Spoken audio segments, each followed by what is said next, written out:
دعاؤں میں میری خدایا اثر دے، میری کاوشوں کا مجھے تو ثمر دے۔ مسلمان مردوں کی شان نہیں ہے کہ وہ ایک دوسرے کو دھوکہ دے، مسلمان عورتوں کی شان نہیں ہے کہ وہ ایک دوسرے کو دھوکہ دے۔ جو انسان کسی بندے کو دھوکہ دیتا ہے وہ اللہ کے عذاب کو دعوت دے رہا ہے، جو عورت کسی کو دھوکہ دیتی ہے وہ اللہ کے عذاب کو دعوت دے رہی ہے۔ دھوکہ دینے والا مرد، دھوکہ دینے والی عورت یہ براہ راست اللہ کے عذاب کو دعوت دے رہے ہیں، اللہ کے غضب کو دعوت دے رہے ہیں۔ وَيْلٌ لِّلْمُطَفِّفِينَ، اللہ بول رہے ہیں دھوکہ دینے والا ہلاک ہو گیا، برباد ہو گیا۔ ہلاک ہونا، برباد ہونا، اللہ جس سے بول رہے ہیں وہ دنیا کے حساب سے چند پیسوں کا برباد ہونا نہیں ہے۔ اللہ ہلاک ہونا، برباد ہونا جس سے بول رہے ہیں وہ قیامت کے حساب سے جنت لوٹ لی گئی، جہنم میں داخل ہو گیا، وہ ہلاک ہونا، وہ برباد ہونا ہے۔ وَيْلٌ لِّلْمُطَفِّفِينَ، ہلاک ہو گیا، برباد ہو گیا جس نے دھوکہ دیا ہے۔ وَلَا تَكُونُوا مِنَ الْمُخْسِرِينَ، نقصان میں مت رہو، گھاٹے میں مت رہو۔ 5 لاکھ روپے کا دھوکہ دے دیا، وہ بیچارہ جس نے دھوکہ کھایا ہے چند دن نقصان میں رہے گا، جس نے دھوکہ دیا ہے یہ دھوکہ کل قیامت کے دن اسے جہنم میں لے جانے کا ذریعہ بنے گا۔ مثال کے طور پر سماج کے اندر دھوکہ دینے کے مختلف شکلیں پائی جاتی ہے۔ 2-3 مثالیں یہ کرانی دکانوں میں ہے، گوشت کے دکانوں میں ہے، سبزی کے دکانوں کے اندر ہے۔ کرانی دکان ہے، 1 کلو چاول لینا ہے، 1 کلو دال لینا ہے، 1 کلو شکر لینا ہے، 100 گرام بچا لیا، 900 گرام اسے دے دیا۔ اب وہ بیچارہ پیسے دے کر لے کر جائے گا، کھائے گا، سو جائے گا، اسے اتنا نقصان نہیں ہوگا جتنا کہ 100 گرام کا تم نے اسے دھوکہ دیا ہے۔ اللہ کہتے ہیں کہ یہ دھوکہ کل قیامت کے دن تمہیں جہنم میں لے جائے گا۔ تَبْخَسُوا النَّاسَ أَشْيَاءَهُمْ، لوگوں کو ان کے مال کے بارے میں دھوکہ نہ دو، لوگوں کو ان کی چیزوں کے بارے میں دھوکہ نہ دو۔ وَلَا تَعْثَوْا فِي الْأَرْضِ مُفْسِدِينَ، اور زمین میں فساد برپا نہ کرو۔ فساد کیسے ہوتا ہے؟ فساد ہوتا ہے کہ آپ نے کسی کو 4-5 لاکھ روپے کا دھوکہ دے دیا۔ دھوکہ کھانے والا ہر آدمی شریف نہیں ہوا کرتا ہے، ہر آدمی خاموش نہیں ہوتا ہے۔ چلو مال چلا گیا، دولت چلی گئی، 4-5 لاکھ روپے نقصان ہو گئے، چل جائے گا، نہیں۔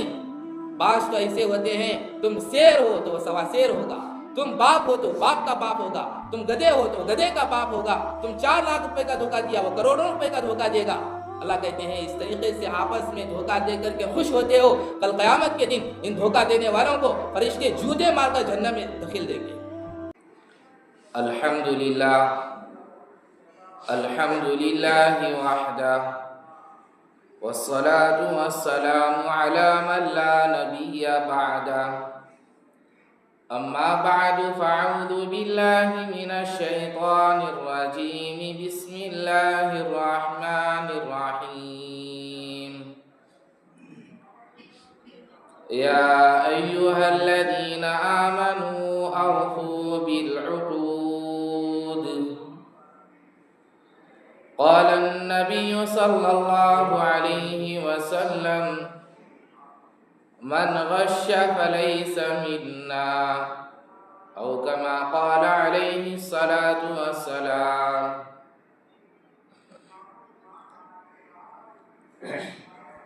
میرے محترم بھائیوں، بزرگوں، دوستوں، عزیزوں،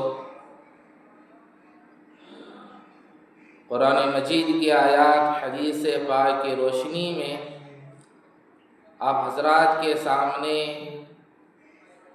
آج کے اس جمعہ کے اندر جس عنوان پر گفتگو کرنا ہے، جو بات عرض کرنا ہے، وہ ہے معاشرے میں پایا جانے والا ایک بہت بڑا گناہ، اس کا انجام، اس کے نقصانات سے متعلق، وہ ہے دھوکہ دینے کے طریقے۔ شریعت میں دھوکہ دینا کتنا بڑا گناہ ہے، اس کے تعلق سے چند باتیں عرض کرنا ہے۔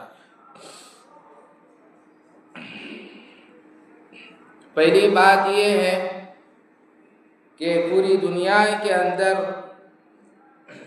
دھوکہ دینے کا چلن بہت عام ہے. لوگ مختلف معاملات میں ایک دوسرے کو دھوکہ دینے میں، ایک دوسرے کو بیوقوف بنانے میں کوئی حرج نہیں سمجھتے ہیں، گناہ نہیں سمجھتے ہیں. حالانکہ دھوکہ دینا گناہ ہے، گناہ کبیرہ ہے، بہت بڑا گناہ ہے. دھوکہ یا تو پیسے کمانے کے لیے دھوکہ دیتے ہیں، دھوکے کے ذریعے سے پیسے تو مل جائیں گے. جس نے دھوکہ کھایا ہے وہ چند دن دھوکے میں رہے گا، نقصان میں رہے گا، پھر اللہ رب العزت اسے مال دے دیں گے. لیکن جس نے دھوکہ دیا ہے یہ دھوکہ کل قیامت کے دن اسے جہنم میں لے جانے کا ذریعہ بنے گا. دھوکہ مردوں کے مقابلے میں عورتیں زیادہ دھوکہ دیتی ہے، اس لیے کہ بعض گناہ وہ ہیں جو مردوں میں کم پائے جاتے ہیں، عورتوں میں زیادہ پائے جاتے ہیں، اور بعض گناہ وہ ہیں جو عورتوں میں زیادہ پائی جاتی ہے، مردوں میں کم پائے جاتے ہیں. اور بعض وہ گناہ ہیں، گناہ کے معاملے میں مرد پہلے نمبر پر ہوتا ہے، عورت دوسرے نمبر پر ہوتی ہے. اور بعض وہ گناہ ہیں کہ عورت پہلے نمبر پر ہوتی ہے، مرد دوسرے نمبر پر ہوتا ہے. اور قرآن نے اس کو برابر بیان کیا.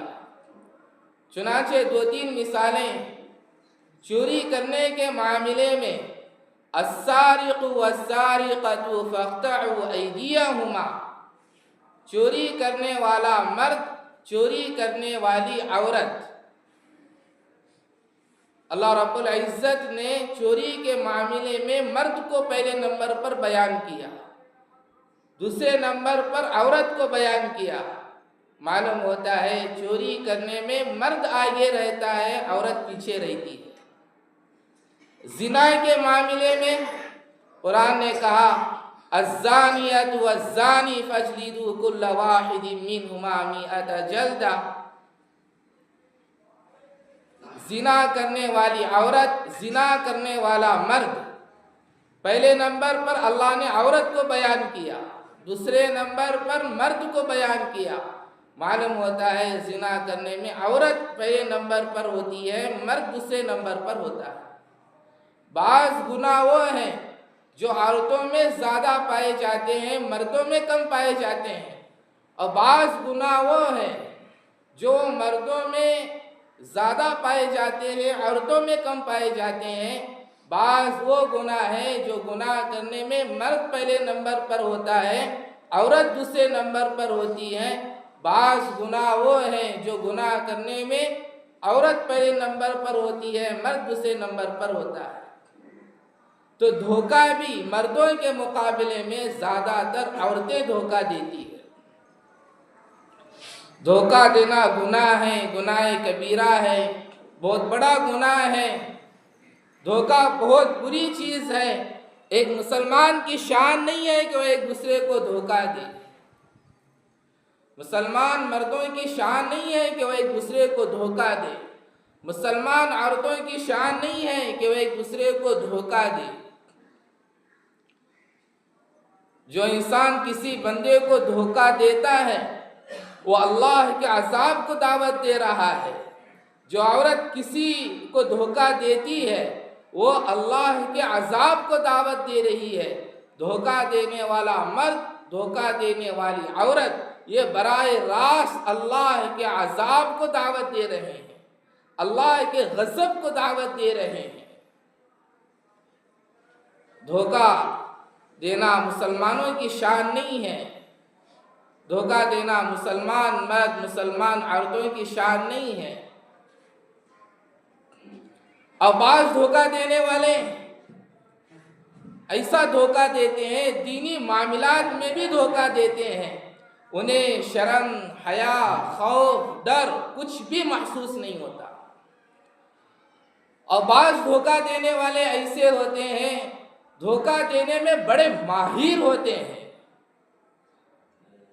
بعض دھوکے باز ایسا ہوتے ہیں، ایسا دھوکہ دیتے ہیں، بڑے ماہر ہوتے ہیں دھوکہ دینے میں، روتے ہوئے گڑ گڑاتے ہوئے مگر مچھ کے آنسو بہاتے ہوئے بولتے ہوئے ایسا دھوکہ دیتے ہیں کہ جھوٹ کو بھی سچ ثابت کر دیتے ہیں، غلط کو بھی سچ ثابت کر دیتے ہیں۔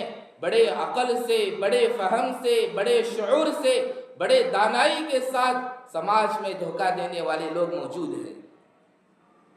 آپ بول رہے ہیں کہ ہم کو بول رہے ہیں، نہیں، دھوکہ بول کر کے دیا نہیں جاتا، دھوکہ دکھا کر کے دیا نہیں جاتا۔ اپنے نفس کو پوچھو، آج تک کتنے لوگوں کو دھوکہ دے کر کے کتنوں کے لوگوں کا مال کو ہڑپا ہے۔ اپنے نفس کو پوچھو، آج تک کتنے لوگوں کو دھوکہ دے کر کتنے بیواؤں کو لوٹا ہے۔ اپنے نفس کو پوچھو، آج تک کسے دھوکہ دے کر کے کتنے گھروں کو اجاڑا ہے۔ اپنے نفس کو پوچھو، اس لیے کہ دنیا میں دھوکہ عام ہے، گھروں میں دھوکہ، میاں بیوی کے رشتے میں دھوکہ، بھائیوں میں دھوکہ، رشتہ داروں میں دھوکہ، خاندانوں میں دھوکہ، دوستوں میں دھوکہ، دنیا کے ہر حلقے کے اندر دھوکہ ہی دھوکہ ہے، ہر حلقے کے اندر دھوکہ ہی دھوکہ ہے۔ ہوئے کہ میری بات غلط ہو، میں ایک آگے قدم اٹھا کر کے بولوں، دھوکہ تو دنیائی حلقے کے اندر ہو ہی رہا تھا، اب دھوکہ دینی حلقوں میں بھی چلنے لگا۔ عقل مند کے لیے اشارہ کافی ہے، بولتے ہوئے ہمیں بھی شرم آتی ہے کہ دھوکہ دنیا کے اندر ہو ہی رہا تھا، اب دینی معاملات کے اندر بھی دھوکہ شروع ہونے لگا۔ قرآن مجید کی آیت میں اللہ رب العزت ارشاد فرماتے ہیں، یخادعون اللہ والذین آمنوا وما یخدعون الا انفسهم وما یشعرون۔ وہ لوگ جو اللہ کو اور ایمان والوں کو دھوکہ دیتے ہیں، حقیقت میں وہ اپنے آپ کو دھوکہ دے رہے ہیں، وما یشعرون، لیکن انہیں اس بات کا کوئی احساس نہیں ہے۔ بعض منافق لوگ اللہ اس کے رسول کو ایمان والوں کو دھوکہ دینا چاہتے ہیں، حقیقت میں وہ اپنے آپ کو دھوکہ دے رہے ہیں، اور یہ دھوکہ دینا خود ان کے حق میں بہت برا ہوگا، اور قیامت کے دن ان کے لیے بڑا دردناک عذاب ہے۔ بعض منافق لوگ بظاہر صاف ظاہر کرتے ہیں کہ ہم مسلمان ہیں، اندر سے کفر رکھتے ہیں، شرک رکھتے ہیں، فی قلوبہم مرض، ان کے دلوں کے اندر ایک بیماری ہے، فزادہم اللہ مرضا، اللہ نے ان کی بیماری میں اضافہ کر دیا، وَلَهُمْ عَذَابٌ عَلِيمٌ، اور ان کے لیے بڑا دردناک عذاب ہے، بِمَا كَانُوا يَكْذِبُونَ، اس واسطے کہ وہ جھوٹ بولا کرتے تھے۔ دھوکہ دینے والا یہ سمجھتا ہے کہ میں دھوکہ دے کر کے بڑا خوش ہو گیا، حالانکہ سنو حقیقت میں وہ اپنے آپ کو دھوکہ دے رہا ہے۔ 4-5 لاکھ روپے کا کسی کو دھوکہ دے دیا، وہ چند دن دھوکے میں رہے گا، نقصان میں رہے گا، اللہ رب العزت مال کو دولت کو اپنے حساب سے تقسیم کرتے ہیں، اللہ پھر اسے مال دے دیں گے۔ جس نے دھوکہ دیا ہے، یہ دھوکہ کل قیامت کے دن اسے جہنم میں لے جانے کا ذریعہ بنے گا۔ قرآن مجید کی ایک اور آیت میں اللہ رب العزت ارشاد فرماتے ہیں، یا ایھا الذین آمنوا اوفوا بالعقود۔ حضرت عبداللہ بن مسعود رضی اللہ عنہ بڑے درجے کے صحابی ہیں، اس امت کے مفتی اعظم ہیں۔ عبداللہ بن مسعود رضی اللہ عنہ فرماتے ہیں، جب بھی اللہ قرآن میں یا ایھا الذین آمنوا کہتا ہے، بڑے پیار سے پکارتا ہے، بڑی محبت سے پکارتا ہے، اللہ کا دلار، اللہ کی محبت، اللہ کی محبت مسعود رضی اللہ عنہ ارشاد فرماتے ہیں جب بھی اللہ قرآن میں یا ایھا الذین آمنوا کہہ کر کے پکارتا ہے، اللہ بڑے پیار سے پکارتے ہیں، بڑی محبت سے پکارتے ہیں۔ اللہ کا پیار، اللہ کا دلار، اللہ کی محبت الفاظ نہیں ہے میرے پاس اس کو بیان کرنے کے لیے۔ عبداللہ ابن مسعود رضی اللہ عنہ فرماتے ہیں جب بھی اللہ قرآن میں یا ایھا الذین آمنوا کہہ کر کے پکارتا ہے، اے مسلمانوں، اے ایمان والو، ہوشیار ہو جاؤ، آگاہ ہو جاؤ، اللہ تمہیں کس چیز کا حکم دے رہے ہیں۔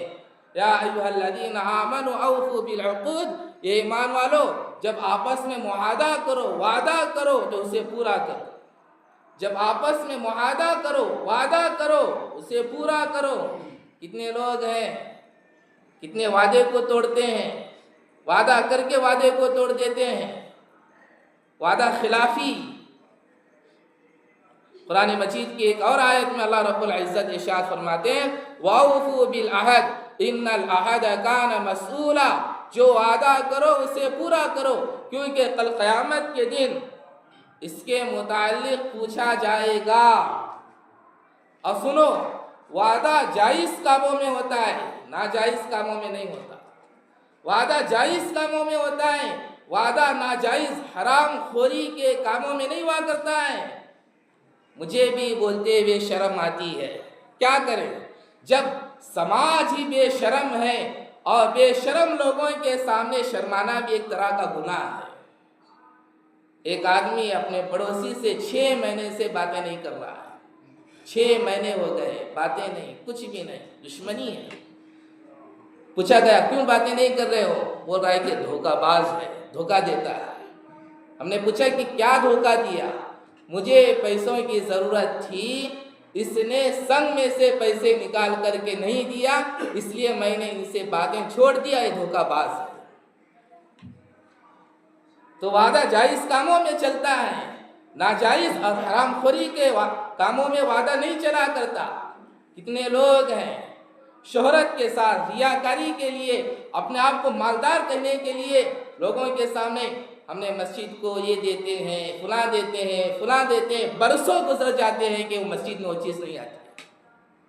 اب مسجد کے ذمہ دار ان کے پیچھے لگے رہنا پڑتا ہے، آپ نے وعدہ کیا ہے دے دو، اب یہاں وعدہ کیا تھا اللہ کے گھر کو دلانے کے لیے، اب یہ وعدہ خلافی کر رہا ہے۔ تو قرآن مجید کی ایک اور آیت میں اللہ رب العزت ارشاد فرماتے ہیں وَإِذَا قَالُوهُمْ أَوْ وَزَنُوهُمْ يُخْسِرُونَ أَلَا يَظُنُّ أُولَٰئِكَ أَنَّهُمْ مَبْعُوثُونَ لِيَوْمٍ عَظِيمٍ يَوْمَ يَقُومُ النَّاسُ لِرَبِّ الْعَالَمِينَ۔ دیکھو سماج کے اندر دھوکہ دینے کے کیسے طریقے پائے جاتے ہیں۔ جو انسان جس فیلڈ کا رہتا ہے اسی طریقے سے سامنے والے کو دھوکہ دیتا ہے۔ تاجر ہے تو تجارت کے لیے سے دھوکہ دیتا ہے، کسان ہے تو کھیتی کے اعتبار سے دھوکہ دیتا ہے، بزنس مین ہے تو اس کے حساب سے وہ دھوکہ دیتا ہے۔ دیکھو سماج کے اندر دھوکہ دینے کے کتنے طریقے پائے جاتے ہیں، اور اللہ رب العزت نے کتنے سال پہلے اس کو وحی بنا کر کے قرآن میں اتارا۔ لوگ بڑی شان کے ساتھ دھوکہ دیتے ہیں، سامنے والے کو سمجھ میں بھی نہیں آتا کہ یہ میرے ساتھ خیرخواہی کا معاملہ کر رہا ہے، اچھائی کا معاملہ کر رہا ہے، سمجھ میں نہیں آتا۔ اس طریقے سے لوگ دھوکہ دیتے ہیں۔ وَإِذَا قَالُوهُمْ أَوْ وَزَنُوهُمْ يُخْسِرُونَ، دیکھو کس طریقے سے لوگ دھوکہ دیتے ہیں۔ جب وزن کر کے، تول کر، ناپ کر، گرام ملی گرام دینا ہے، کم وزن کر کے دیتے ہیں، کم تول کر کے دیتے ہیں، کم ناپ کر کے دیتے ہیں، گھٹیا حرکتیں کر دیتے ہیں۔ الا یظن اولئک انہم مبعوثون، اللہ کہتے ہیں کیا ان کے دماغ میں خیال نہیں آتا مرنے کے بعد انہیں دوبارہ زندہ ہونا ہے اور حساب کتاب دینا ہے۔ لیوم عظیم، بڑا دن، قیامت کے دن اللہ کے سامنے حساب کتاب دینا ہے۔ یوم یقوم الناس لرب العالمین، بڑا دن قیامت کا دن ہے۔ یوم یقوم الناس لرب العالمین، حضرت آدم علیہ السلام سے لے کر قیامت تک کے آنے والے ہر انسان کو اپنے اچھے برے کیے کا حساب دینا ہے۔ یوم یقوم الناس لرب العالمین، اس دن اللہ کی عدالت ہوگی، اس دن اللہ کا انصاف ہوگا۔ آج کے بھیگے ہوئے وکیلوں کی طرح، آج کے بھیگے ہوئے ججوں کی طرح حرام خور، رشوت خور اب جمع کرنے کے لیے، دولت جمع کرنے کے لیے، اپنی نسل کو پالنے کے لیے آنے والوں سے لوٹتے ہیں، آنے والوں سے ایسا لوٹتے ہیں، جھوٹ کو بھی سچ ثابت کر دیتے ہیں۔ ایسے درندے جانوروں کی عدالت نہیں چلے گی، اللہ کی عدالت چلے گی۔ وہاں پر جھوٹے گواہی نہیں چلیں گے۔ آج کورٹ کے سامنے 500 روپے، 1000 روپے میں بہت سارے جھوٹے گواہ تمہیں مل جائیں گے۔ وہاں اللہ کی، وہاں جھوٹے لوگوں کی گواہی نہیں چلے گی، اللہ کی عدالت ہوگی، اللہ کا انصاف ہوگا۔ وہاں پر گواہی انسان کے جسم کے اعضاء گواہی دیں گے، انسان کے برے اعمال کی گواہی اس کی آنکھ، اس کی زبان، اس کی کان، یہ سارا جسم گواہی دے گا۔ مالک یوم الدین، اللہ کہتے ہیں کہ میں قیامت کے دن کا مالک ہوں، مالک بن کر کے بیٹھوں گا۔ قرآن مجید کی اور ایک آیت میں وَيْلٌ لِّلْمُطَفِّفِينَ، اللہ بول رہے ہیں دھوکہ دینے والا ہلاک ہو گیا، برباد ہو گیا۔ ہلاک ہونا، برباد ہونا، اللہ جس سے بول رہے ہیں وہ دنیا کے حساب سے چند پیسوں کا برباد ہونا نہیں ہے۔ اللہ ہلاک ہونا، برباد ہونا جس سے بول رہے ہیں وہ قیامت کے حساب سے جنت لوٹ لی گئی، جہنم میں داخل ہو گیا، وہ ہلاک ہونا، وہ برباد ہونا ہے۔ وَيْلٌ لِّلْمُطَفِّفِينَ، ہلاک ہو گیا، برباد ہو گیا جس نے دھوکہ دیا ہے۔ ویل جہنم کے نچلے حصے کا نام ہے، جس میں سخت عذاب، کڑک آگ ہوگی، پوری جہنم اس سے پناہ مانگتی ہے، اور دھوکہ دینے والوں کو اسی ویل کے اندر ڈالا جائے گا۔ وَيْلٌ لِّلْمُطَفِّفِينَ، حضرت ابن عباس رضی اللہ عنہ فرماتے ہیں کہ نبی اکرم صلی اللہ علیہ وسلم ہجرت کر کے مدینہ آئے، مدینہ آنے کے بعد سب سے پہلے جو سورت نازل ہوئی ہے وہ وَيْلٌ لِّلْمُطَفِّفِينَ ہے، اس لیے کہ مدینہ کے اندر کثرت سے دھوکہ دینے والے لوگ پائے جاتے تھے، دھوکے باز پائے جاتے تھے۔ جب یہ سورت نازل ہوئی حضور صلی اللہ علیہ وسلم نے انہیں دھوکے کا عذاب سنایا، تو اہل مدینہ نے، مدینہ کے لوگوں نے دھوکے سے ایسے توبہ کی ہے۔ مفتی شفیع صاحب رحمۃ اللہ علیہ فرماتے تھے کہ مدینہ کے لوگوں نے ایسا توبہ کی، اس دن آج بھی مدینہ کے اندر دھوکے کے بارے میں، فراڈ کے بارے میں اتنا سوچا نہیں جاتا جتنا کہ اور علاقوں میں سوچا جاتا ہے۔ آج بھی مدینہ کے اندر مدینہ کے لوگ دھوکہ دینے میں، فراڈ کرنے میں حتی الامکان جہاں تک ہو بس بچتے ہیں۔ وَيْلٌ لِّلْمُطَفِّفِينَ، ہلاک ہو گئے، برباد ہو گئے وہ لوگ جو ناپ تول میں کمی کرتے ہیں، وزن میں کم ناپ کر کے دیتے ہیں۔ قرآن مجید کی ایک اور آیت میں اللہ رب العزت ارشاد فرماتے ہیں أَوْفُوا الْكَيْلَ وَلَا تَكُونُوا مِنَ الْمُخْسِرِينَ وَزِنُوا بِالْقِسْطَاسِ الْمُسْتَقِيمِ وَلَا تَبْخَسُوا النَّاسَ أَشْيَاءَهُمْ وَلَا تَعْثَوْا فِي الْأَرْضِ مُفْسِدِينَ، جس کا حق ہے پورا پورا دے دو، پورا پورا دے دو۔ 4 لاکھ روپے، 5 لاکھ روپے جو قرضہ ہے پورا پورا اسے قرضہ لوٹایا کرو۔ وَلَا تَكُونُوا مِنَ الْمُخْسِرِينَ، نقصان میں مت رہو، گھاٹے میں مت رہو۔ 5 لاکھ روپے کا دھوکہ دے دیا، وہ بیچارہ جس نے دھوکہ کھایا ہے چند دن نقصان میں رہے گا، جس نے دھوکہ دیا ہے یہ دھوکہ کل قیامت کے دن اسے جہنم میں لے جانے کا ذریعہ بنے گا۔ مثال کے طور پر سماج کے اندر دھوکہ دینے کے مختلف شکلیں پائی جاتی ہے۔ 2-3 مثالیں یہ کرانی دکانوں میں ہے، گوشت کے دکانوں میں ہے، سبزی کے دکانوں کے اندر ہے۔ کرانی دکان ہے، 1 کلو چاول لینا ہے، 1 کلو دال لینا ہے، 1 کلو شکر لینا ہے، 100 گرام بچا لیا، 900 گرام اسے دے دیا، اب وہ بیچارہ پیسے دے کر لے کر جائے گا، کھائے گا، سو جائے گا، اسے اتنا نقصان نہیں ہوگا جتنا کہ 100 گرام کا تم نے اسے دھوکہ دیا ہے۔ اللہ کہتے ہیں کہ دھوکہ کل قیامت کے دن تمہیں جہنم میں لے جائے گا۔ وَلَا تَبْخَسُوا النَّاسَ أَشْيَاءَهُمْ، لوگوں کو ان کے مال کے بارے میں دھوکہ نہ دو، لوگوں کو ان کی چیزوں کے بارے میں دھوکہ نہ دو۔ وَلَا تَعْثَوْا فِي الْأَرْضِ مُفْسِدِينَ، اور زمین میں فساد برپا نہ کرو۔ فساد کیسے ہوتا ہے؟ فساد ہوتا ہے کہ آپ نے کسی کو 4-5 لاکھ روپے کا دھوکہ دے دیا۔ دھوکہ کھانے والا ہر آدمی شریف نہیں ہوا کرتا ہے، ہر آدمی خاموش نہیں ہوتا ہے۔ چلو مال چلا گیا، دولت چلی گئی، 4-5 لاکھ روپے نقصان ہو گئے، چل جائے گا، نہیں۔ بعض تو ایسے ہوتے ہیں، تم شیر ہو تو وہ سوا شیر ہوگا، تم باپ ہو تو باپ کا باپ ہوگا، تم گدھے ہو تو گدھے کا باپ ہوگا، تم 4 لاکھ روپے کا دھوکہ دیا، وہ کروڑوں روپے کا دھوکہ دے گا۔ اللہ کہتے ہیں اس طریقے سے آپس میں دھوکہ دے کر کے خوش ہوتے ہو، کل قیامت کے دن ان دھوکہ دینے والوں کو فرشتے جوتے مار کر جہنم میں دھکیل دیں گے۔ اوفوا الکیل ولا تکونوا من المخسرین وزنوا بالقسطاس المستقیم ولا تبخسوا الناس اشیاءهم، لوگوں کو ان کے مال کے بارے میں ہرگز دھوکہ نہ دو۔ اچھا مال ہے، اچھی ترکاری ہے، اچھا فروٹ ہے، اب اس کے اندر سڑی ہوئی ترکاریوں کو، سڑا ہوا فروٹ کو ڈال کر کے بیچ رہا ہے، اب بڑا خوش ہو رہا ہے کہ میں نے سامنے والے کو دھوکہ دے دیا اور آمدنی بڑھ رہی ہے، 1 سال کے اندر میرا کاروبار ٹن سے لاکھوں کروڑوں روپے ہو گیا ہے اور دھوم دھام سے دکان چل رہی ہے۔ سنو یہ خود تمہیں دھوکے کے اندر ہے، کل قیامت کے دن یہ دھوکہ دینے والوں کو جہنم میں گھسیٹ کر ڈالا جائے گا۔ وَلَا تَعْثَوْا فِي الْأَرْضِ مُفْسِدِينَ، زمین میں فساد برپا نہ کرو۔ آپ نے 5 لاکھ روپے کا دھوکہ دے دیا، اب اسے معلوم ہو گیا اب یہ 5 لاکھ روپے مجھے ملنے والے نہیں ہیں، اس لیے کہ آپ نے کالے کپڑے والوں کو، حرام خوروں کو رشوت کھلا دیا، بیچارے کا حق کو مار دیا۔ اب وہ سمجھتا ہے کہ اب یہ پیسے ملنے والے نہیں ہیں، اب وہ کیا کرے گا؟ نفرتیں پیدا کرے گا، دشمنیاں پیدا کرے گا، نوجوانوں کو کھڑا کرے گا۔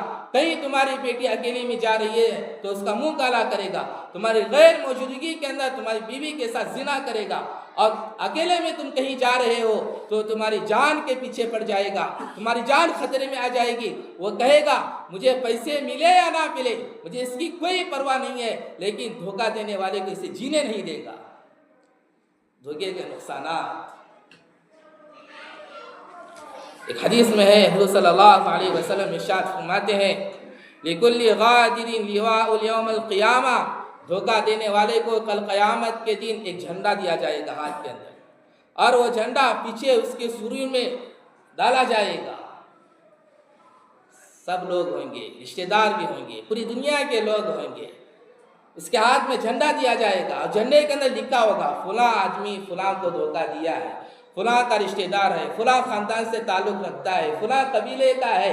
وہ جب جھنڈا اور جب اس کے سورین میں گاڑا جائے گا، اس سے بڑھ کر اور کیا عذاب ہوگا، اس سے بڑھ کر اور کیا رسوائی ہوگی۔ دنیا کے اندر دھوکہ دینے والی قوم شعیب ہے۔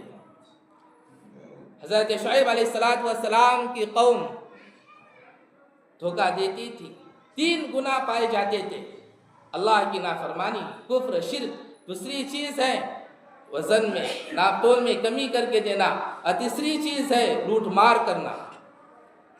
اللہ کو غصہ آیا، حضرت شعیب علیہ السلام نے اپنی قوم کو سمجھایا دیکھو جو حق ہے لوگوں کا دے دو، جو وزن کر کے دینا ہے وہ دے دو۔ تو لوگ کیا کہنے لگے؟ قالوا یا شعیب اصلاتک تأمرک ان نترک ما یعبد آباؤنا او ان نفعل فی اموالنا ما نشاء۔ شعیب تو کیا کہتا ہے؟ کیا تیری نماز ہمیں اپنے باپ داداؤں کے خداؤں کو چھوڑ کر کے اپنے مال کے اندر اپنی مرضی کے مطابق عمل نہیں کر سکتے؟ تیری یہ باتیں مسجد میں اچھی لگتی ہے، مارکیٹ میں اچھی نہیں لگتی۔ آج بھی بعض مسلمان کہتے ہیں مولوی صاحبوں سے کہ تمہاری باتیں مسجد میں اچھی لگتی ہے، گھروں کے اندر مارکیٹ کے اندر اچھی نہیں لگا کرتی ہے۔ شعیب علیہ السلام کی قوم یہی کہا تھا۔ اللہ ناراض ہوئے، کہنے لگے شعیب علیہ السلام کی قوم سے مارکیٹ میرا دسترخوان ہے۔ اللہ کیا کہنے لگے؟ گاہک کو میں بیچتا ہوں، گراہک کو میں بیچتا ہوں، تمہارا باپ بیچتا ہے۔ مارکیٹ میرا دسترخوان ہے، مارکیٹ کے اندر میرے اصول نہیں چلیں گے، تمہارے باپ کے اصول چلیں گے۔ مارکیٹ اللہ کہتے ہیں میرا دسترخوان ہے، یہاں پر اکلا آتا ہے، روزی روٹی کماتا ہے، اپنی ضرورتوں کو پورا کرتا ہے۔ مارکیٹ میرا دسترخوان ہے، مارکیٹ کے اندر، تجارت کے اندر میرا دین نہیں چلے گا، کیا تمہارے باپ کا دین چلے گا؟